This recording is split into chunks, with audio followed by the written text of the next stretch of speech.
You listened to the address, and the governor says he wants to keep guns out of the hands of people who have mental illness. Yes, Bridget, that's only a portion of the plan. This is a comprehensive, several-part overhaul of how we handle the issue of guns, the mentally ill, violent offenders, and of course our school safety. And it does include arming teachers. Here's a breakdown of some of what Governor Scott plans to propose. School districts would individually decide if they want armed school staffers who would be trained. But regardless, each school would be required to have one armed school resource officer per 1,000 students. Schools must also have active shooting drills, and money would go toward bulletproof windows, doors, and other security. Concerning guns, the new purchase age would be bumped up to 21 years old, and bump stocks will be banned in Florida.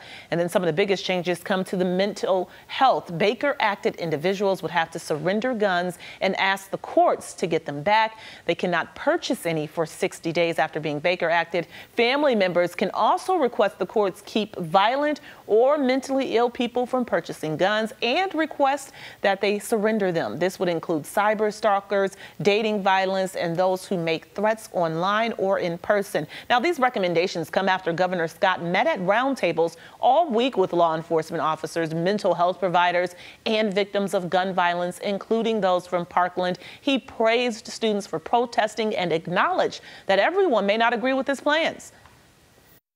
But of course, some will say it's too much, and some will say it's not enough. I respect everyone's opinion, and I don't ridicule those who disagree with me. An open dialogue is critical. But I will not accept the old tired political notion that we don't have enough time to get anything done. Now, those suggestions are only a portion of what the governor offered. He also plans the launch of a website and app called See Something, Say Something for students and teachers, and propose more than $500 million in additional funding. We have the governor's full address online. You can read it at clickorlando.com. Justin. A lot to digest. Sashel, thank you so much for that.